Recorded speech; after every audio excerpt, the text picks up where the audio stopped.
21 février 2018, le gouvernement du Bénin a clôturé, a finalisé le processus de l'abolition de la peine de mort par la commutation de la peine des 14 derniers rescapés. On pourrait donc à cette étape dire que pour le Bénin, la question de la peine de mort est close et réglée. Mais hélas, ce n'est pas le cas parce que sur le plan institutionnel, l'État a pris sa décision. Il faut aussi s'interroger si cette décision a écho au niveau de la conscience collective.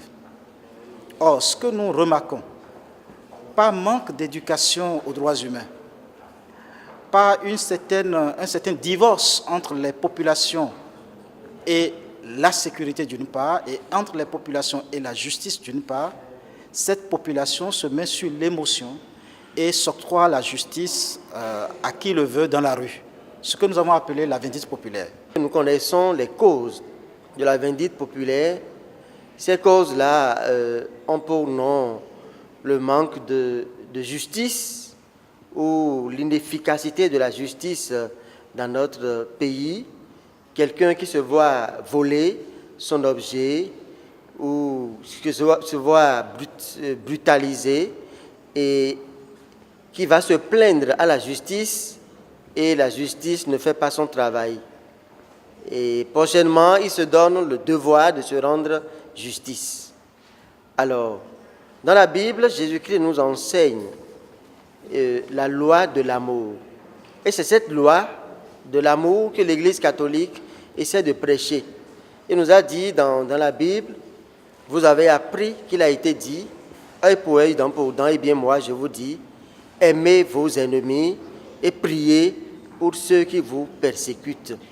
Bon, en tant que responsables, nous avons déjà pris des dispositions traditionnelles à notre niveau qu'il faut que les informations, la sensibilisation doit passer au niveau des églises, au niveau des mosquées, au niveau des couvents vaudous, même du côté culturel et cultuel.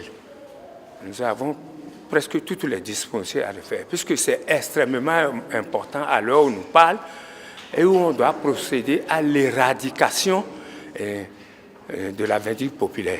Pour abolir la vindicte populaire au Bénin, la première chose à faire d'abord, c'est de commencer par former les enfants dès la base, éduquer l'enfant dès la base. Un commandement de Dieu a dit, tu ne voleras pas. Un autre commandement de Dieu a dit, tu ne tueras pas. Vous voyez?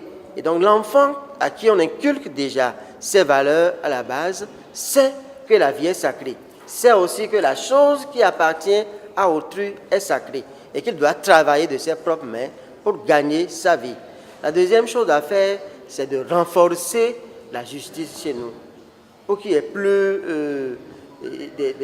des ségrégations au niveau de la justice ou bien plusieurs paliers dans la justice, une justice pour les pauvres et une justice pour les riches. Malheureusement, la chose continue où quelqu'un qui a les bras longs, comme on le dit ordinairement, il se permet de faire ce qu'il veut. On l'amène à la police, mais 2 jours après, vous le voyez encore dehors. Et donc, renforcer la justice chez nous. Et troisième chose à faire pour abolir la vindicte populaire chez nous, c'est de remettre la jeunesse au travail. Ce que nous pouvons savoir en revanche, c'est qu'on peut remarquer que la question, le phénomène de la vindicte populaire semble avoir reculé. Et des débats que nous avons menés, nous avons compris que le nouveau déploiement de la police républicaine en a été pour quelque chose. Mais nous avons peur que, disons, cette accalmie reste une accalmie conjoncturelle si nous ne touchons pas aux fondamentaux, aux causes structurelles de la chose.